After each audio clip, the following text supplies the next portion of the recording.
আসসালামু আলাইকুম প্রিয় প্রবাসী ভাইয়েরা, আশা করছি আল্লাহ তাআলার অশেষ মেহেরবানি ও দয়ায় আপনারা সকলেই ভালো ও সুস্থ আছেন। আজকে আমাদের আলোচ্য বিষয় হচ্ছে রোমানিয়ার কাজের বিষয়ের সম্পর্কে। রোমানিয়া কী কী কাজের বিষয়ে লোক নেয়, অর্থাৎ দক্ষ লোকদেরকে নেয় নাকি অদক্ষ লোকদেরকেও নেয়। দেখা যাচ্ছে ভাই, রোমানিয়াতে দক্ষ লোকদেরই বেশি পছন্দ করা হয়। অর্থাৎ আপনি যদি কোনো কাজ শিখতে পারেন, অর্থাৎ কাজ শিখে সেখানে যেতে পারেন, তাহলে আপনাকে কাজে অনেকেই নেবে। অর্থাৎ এতে বোঝা যাচ্ছে যে দক্ষ লোকের চাহিদা বেশি, অর্থাৎ অদক্ষ লোকের চাহিদাই কম।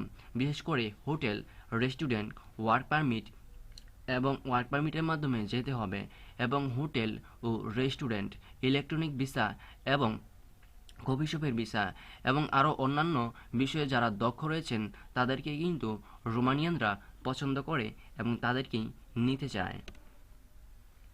এছাড়াও রোমানিয়ার সর্বনিম্ন বেতন হচ্ছে 42,000 টাকা, অর্থাৎ কনস্টেবল লেবার 50,000 থেকে 58,000 টাকা, ফুড প্যাকেজিং 47 থেকে 53,000 টাকা এবং ক্লিনার 47 থেকে 52,000 টাকা।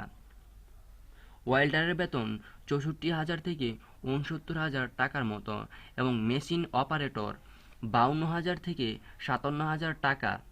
পাইপ ফিটার, অর্থাৎ পাইপ ফিটারের কাজ যারা জানেন তাদের বেতন হতে পারে 64 থেকে 67,000 টাকা এবং রেস্টুরেন্টে যারা হবে তাদের বেতন হতে পারে 47 থেকে 52,000 টাকা এবং সর্বোচ্চ বেতন 75,000 টাকার মতো। এছাড়াও ওভারটাইম করে কিন্তু আরও বেশি পরিমাণে টাকা ইনকাম করতে পারবেন। প্রিয় প্রবাসী ভাইয়েরা, আশা করছি বুঝতে পেরেছেন। যদি ভিডিওটি ভালো লেগে থাকে অবশ্যই একটা লাইক দিন।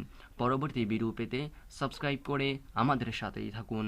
আসসালামু আলাইকুম ওয়া রাহমাতুল্লাহি ওয়া বারাকাতুহু।